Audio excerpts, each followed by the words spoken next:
vez a gente chama a Marilu Cabanhas. Bom dia, Marilu. Bom dia, Glauco. Quero te dar os parabéns por essa excelente entrevista com a Jaqueline Muniz, antropóloga, professora da Universidade Federal Fluminense. Foi uma entrevista muito contundente, exatamente sobre essa execução no Rio de Janeiro, no Jacarezinho. A gente estava acompanhando aqui pelo YouTube muitas manifestações, exatamente sobre a fala da Jaqueline. Então, antes daqui da minha entrevista, queria te parabenizar, porque realmente foi uma entrevista muito, muito, muito importante nesse momento. Ela falou coisas que, inclusive, eu vou repercutir agora com o nosso próximo entrevistado, tá bom, Glauco? Mérito da Jaqueline, viu, Marilu? Porque eu também estava acompanhando agora aqui os comentários no YouTube, as pessoas falando bastante, e é um tipo de análise que não é muito comum, principalmente na mídia tradicional, né? As pessoas não levam. Eu lembro uma vez que a Jaqueline Muniz participou de um programa da Globo News. E depois da participação não chamaram mais, porque é algo que vai contra justamente esse discurso que é dominante da segurança pública em veículos da mídia tradicional. Então é muito importante. Depois, inclusive, a gente vai fazer edições da fala da Jaqueline, Marilu.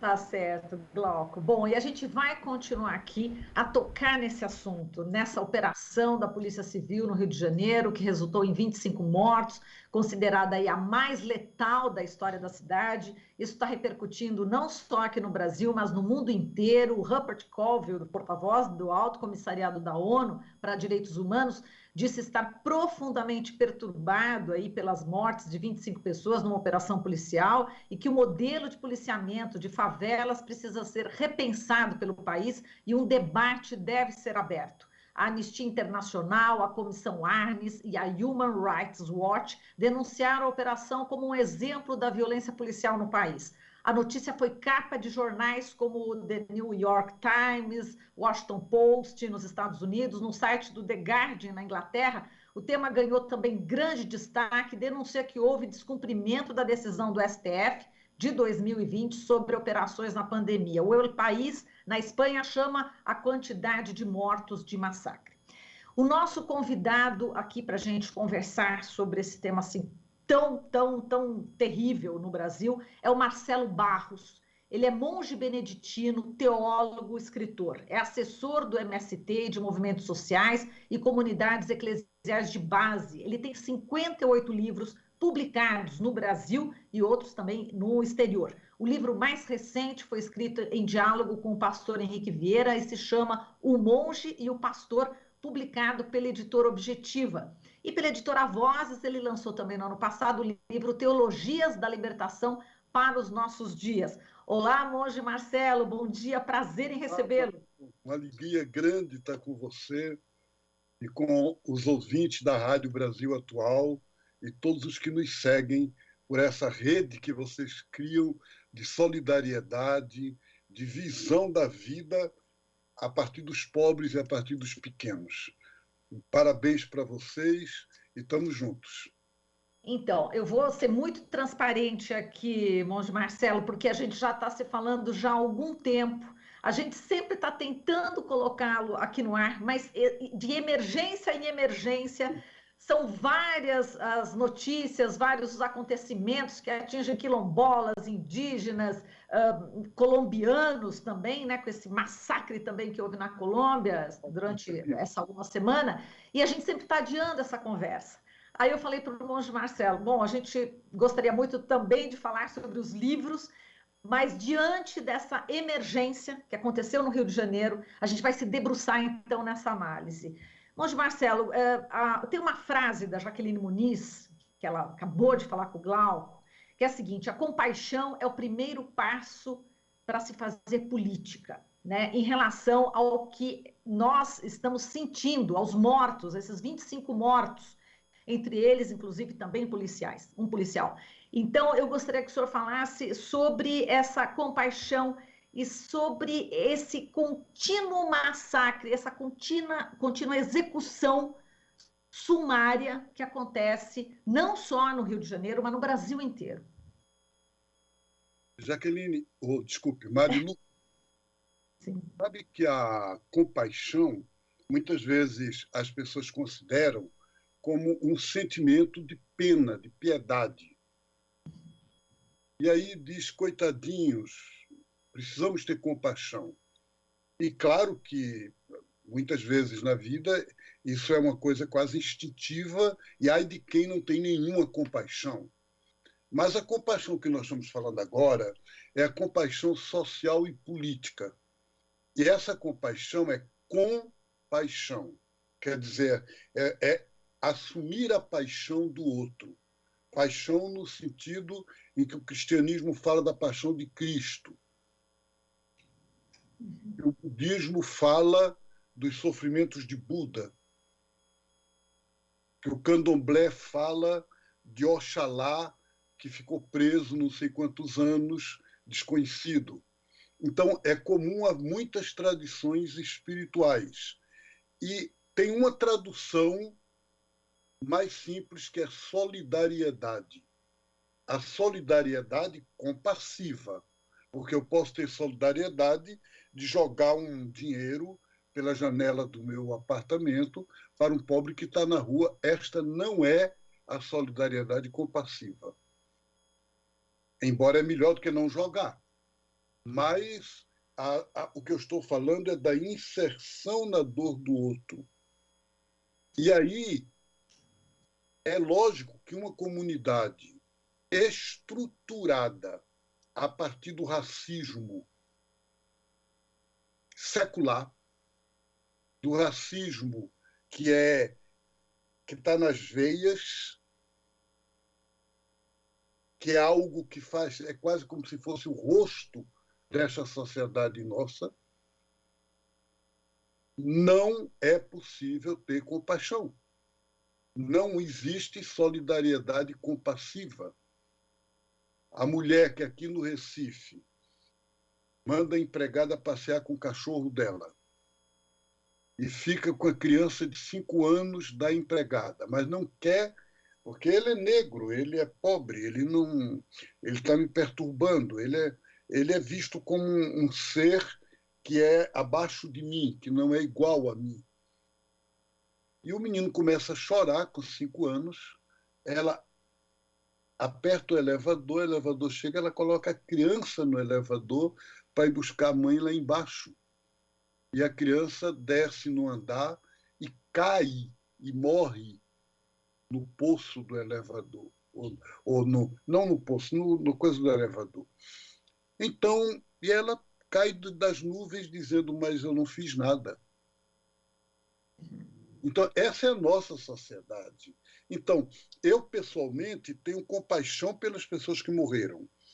Mas essa compaixão se estende principalmente aos vivos.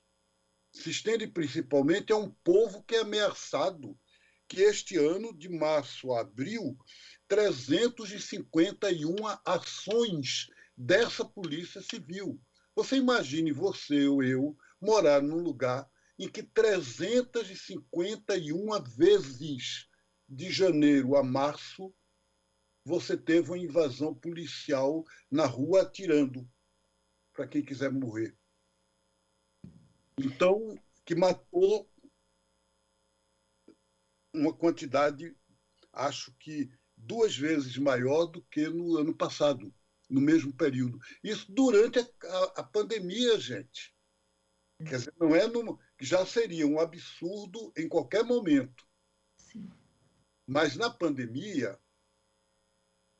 é como se você acuasse as pessoas na situação mais precária e vulnerável que elas têm e fizesse tiro ao alvo. O que os policiais fizeram foi tiro ao alvo. Agora, Monge, a justificativa da Polícia Civil era de que para combater o aliciamento de menores para o tráfico de drogas. Vamos falar das crianças, dos adolescentes, né, que, sem ter outra saída, acabam indo para o tráfico de drogas. E esse combate ao tráfico de drogas, como disse bem a Jaqueline Muniz, são 34 anos de combate ao tráfico sem resultados, né? Enfim, e essa equação, como resolver isso? Inclusive, ela critica, obviamente, a direita, mas também a esquerda, por não ter se debruçado ainda profundamente na questão da segurança pública. Queria que o senhor comentasse também. Eu acho que a segurança pública é fundamental, mas ela é como uma árvore que tem raízes, tronco, ramos e folhas. E não adianta você atacar o problema da segurança pública pelas folhas. Policial na rua, operações desse tipo, prender bandido, isso é a folha. Quer dizer, o que garante a segurança pública é uma sociedade que tem o senso do bem comum. E esse senso do bem comum, ou como os índios dos Andes e os povos indígenas em geral agora estão dizendo bem viver, né? Ele pede de nós uma estrutura social. Então, se você tem um pai e mãe de família com mínimas condições de vida, de saúde, numa pandemia que diz lave as mãos, não existe saneamento básico. Fica em casa, em qual casa? Num barraco com um teto pegando fogo durante o dia inteiro, ao mesmo tempo você ligou a televisão, que é a única escapatória, o único canal de saída para você realmente não morrer, e o que a televisão mostra, se você ligar agora, tem uns programas de umas senhoras com fogões, com pratos maravilhosos, ensinando a você como se faz caviar ou fazão. Então, para esse povo, é isso que vem. Então, o que é que suscita no adolescente? O que é que suscita nos jovens? Suscita a sensação de dizer: nós temos que ser contra esse mundo. Nós temos que fazer o que a gente puder para desespero. É morrer por morrer. A vida não tem valor nenhum. Então, essa loucura, essa tragédia, ela tem que ser transformada a partir de baixo. Por que isso existe? Isso existe porque, quando acabou a escravidão legal em 1888, toda uma população negra foi jogada na rua sem nenhum direito, sem nenhuma aposentadoria, sem nenhum cuidado, sem nada. Depois de ter vivido como se fosse propriedade dos senhores de engenho, das donas de casa de classe média e alta, eles simplesmente... E aí, aqueles que os acolheram para trabalhar de graça foram vistos como benfeitores, estão nos ajudando em me escravizar. E aí essa situação se propaga até hoje. Então, é isso que tem que ser mudado. A segurança pública fundamental é instituir uma sociedade de justiça mínima. Nem digo de igualdade, mas não de o Brasil ser o terceiro país em desigualdade social no mundo. Aí não tem solução. Este câncer não tem remédio. Não há cirurgia. Não existe operação policial que resolva. Bom, a gente está ouvindo aqui o Marcelo Barros, monge beneditino, teólogo, escritor. Marcelo, em relação à esquerda olhar de frente à segurança pública, né, que foi uma das críticas dessa professora aqui da Universidade Federal Fluminense, é preciso se debruçar nesse tema? É um tema ainda que a esquerda precisa se aprofundar? Sim, precisa, é importante. No fundo, a esquerda, às vezes... Que esquerda? Quando a gente fala esquerda, qual esquerda? Os partidos de esquerda, que são partidos deste sistema, que ao se tornarem partidos oficiais deste modo de organizar a sociedade, estão aceitando as regras fundamentais deste sistema. Eu não estou dizendo que não devem, eu estou dizendo que é assim.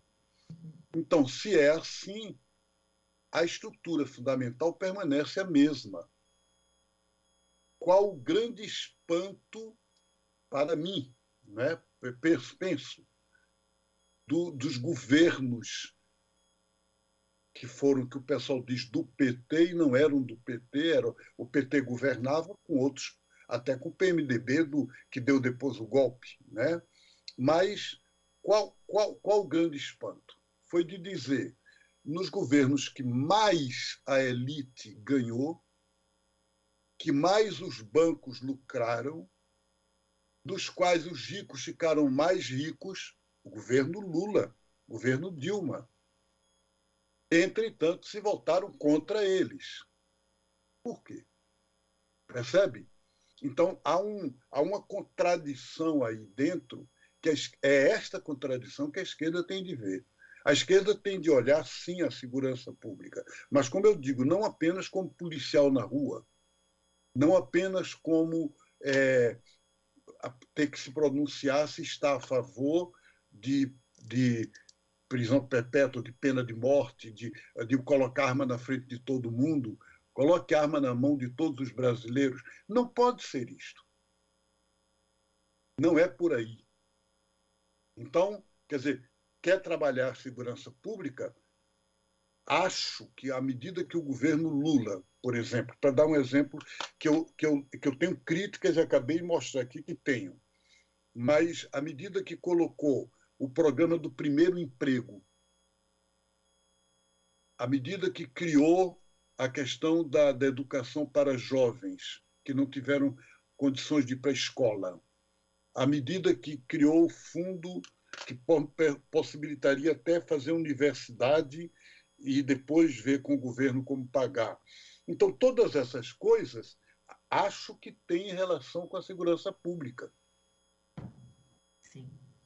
À medida que aqui no Recife transformou Brasília Teimosa, uma das maiores favelas do Recife, em Brasília Formosa, sem pegar os pobres e jogar a 20 quilômetros de distância em gaiolas. Não, em um programa de habitação popular digno, onde o pobre é visto como igual a todo mundo, com direitos que todo mundo tem. Então, para mim, isso é investir na segurança pública, sim. Você sabe quando foi o tempo que no Brasil não havia... Há uma pesquisa que mostrava que não houve crimes, não houve roubos, não houve assaltos, não houve mortes durante os Jogos do Brasil na Copa Mundial. Por quê?